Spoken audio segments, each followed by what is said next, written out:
Good morning.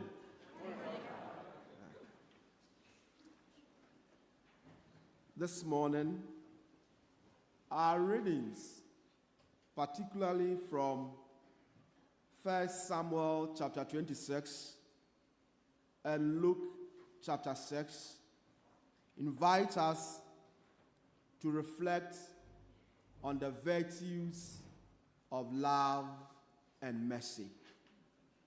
Love and mercy. In the first reading, we witness a moment in the life of David when he spares the life of King Saul. What is interesting is that Saul was looking for an opportunity to kill David. But David, having that same opportunity to take revenge, opted for mercy, showing his trust in God's justice rather than taking matters into his own hands. This act of mercy reflects David's deep understanding of God's sovereignty and a call to honor even those who oppose us. Similarly, in the gospel, Jesus challenges us with a radical command to love our enemies and to do good to those who hate us. He teaches, love your enemies, do good to them that hate you. You will say that this is a revolutionary teaching, and truly it is. And with this teaching, Jesus is calling us to rise above the norms of society, where we are encouraged to love our own kind, to do good to people who are good to us. Rather, he is saying our love should embody his own love, which transcends the love that a human mind can even think about. And so in the mind of Jesus, we are called to a love beyond limits. But the world invites us to a love based on conditions. But Jesus invites us to a love without conditions. Now, Jesus himself exemplifies this love through his own life, ultimately laying down his life for humanity. And this humanity is inclusive of those who reject him. And so today, instead of allowing hatred to consume you, choose to forgive so as to illustrate how love and forgiveness can break the circle of violence and foster healing.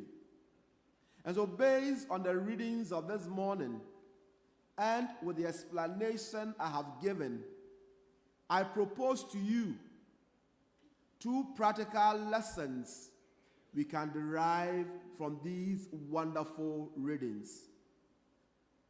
The first lesson is this: forgiveness is strength, not weakness. Forgiveness is strength, not weakness.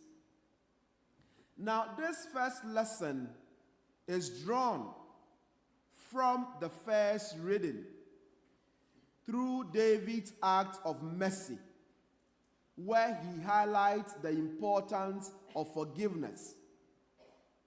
Just as David chose to spare Saul, we are called to reflect on our own lives.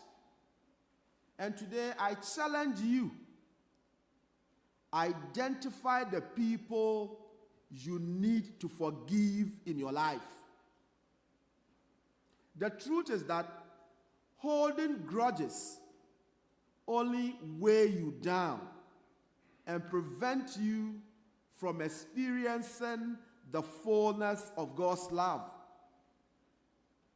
And so this week, let each person consider reaching out to someone he or she has been at loggerheads with. And when you reach out to that person, offer a gesture of reconciliation. This gesture of reconciliation can come in the form of a simple phone call, or a note, or even a face-to-face conversation. In doing so, we embody the Spirit of Christ and allow His love to flow through us. The second lesson I propose to you this morning is this: love without conditions. Love without conditions. From the gospel, Jesus challenges us to love not just those who love us, but interestingly, those who hate us. This means responding to insult with kindness, meeting hatred with love, and sometimes to the extent of offering prayers for those who oppose you. He's basically calling us to be different from how the people of the world live their lives.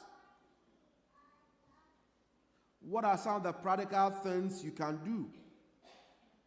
The practical things you can do include performing acts of kindness for people who make life difficult for you, for people who you even consider as your enemies, praying for their well-being, or simply choosing to speak positively about these people. By doing so, we not only follow Jesus' command, but we also open ourselves up to the transformative power of love, which can change hearts and minds. And so today, as we reflect on these lessons, let us commit to living them out in our daily lives. This week, I invite each of you to take a specific action, whether be it forgiving someone or showing love to an enemy. Let it be a tangible expression of the faith you have in God, demonstrating that truly we are followers of Jesus, who are called to a higher standard of love. And it is my prayer that we may be inspired by the example of David and Jesus, who both exemplified mercy in their lives, so as to find the strength to embody these teachings in our own lives. May He bless and keep us. Amen.